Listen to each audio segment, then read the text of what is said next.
नमस्कार। मिथिलाक्षर के अभ्यास में आए तवर के अंतर्गत ध के संयुक्ताक्षर देखब। तो सर्वप्रथम देखियो ध अपने सब देवनागरी में ना लिखे छे आ मिथिलाक्षर में एना के लिखे छे। ठीक छे। तो ध आ य के संयुक्ताक्षर देखियो। ध बनाओ एना क एमे ई हिस्सा जोड़ देलिए तो ध आ य के संयुक्ताक्षर हो गेलै। पुनः देखियो ई ध बनेलो ई हम ई हिस्सा जोड़ देलिए तो ध आ य के संयुक्ताक्षर होतै ना। देखियो ध आ र के संयुक्ताक्षर, ध आ र के संयुक्ताक्षर तो एना के ध बनाओ। ठीक, यहाँ में ही र वाला हिस्सा जोड़ दियो।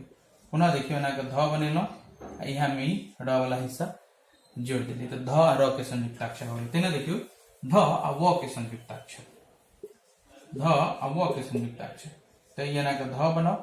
ठीक, यहाँ में व वाला पार्ट जैसे से जोड़ दियो, नीचा बिंदी लगा दियो तो ध व के संयुक्ताक्षर हो गेलै। पुनः देखियो एना के ध बनेलो यहाँ में ही जोड़ दिलिए ध आ व के संयुक्ताक्षर हो गेलै। व के ई पार्ट जे जोड़ दिलिए तो ध व के संयुक्ताक्षर हो गेलै। तो एहि पर आधारित किछ शब्द देखियो। सर्वप्रथम एकटा शब्द जेना छै अध्याय। ध आ य के संयुक्ताक्षर से आ के मात्रा अध्याय। एके लेल अ बना लियो पहिने। ई अ बनेलो आ ध य के संयुक्ताक्षर से तो एना के ई ध बनेलिए, य के संयुक्ताक्षर आ के मात्रा छै तो आ फिर ई लगेलो य, ई भ गेल अध्याय। तहिना एगो शब्द छै ध्वनि। ध्वनि देखिए ध्व आ नि, ध व के संयुक्ताक्षर से तो ई ध बना लिया।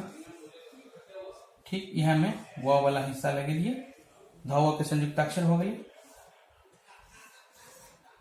नी छै, न में ई के मात्रा छै तो ध्वनि हो गई।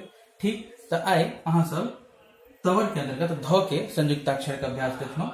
एहि पर आधारित किछ अहाँ अपना मन से शब्द बना के तकरो अभ्यास करू। बढ़िया से अभ्यास करू। जय मिथिला।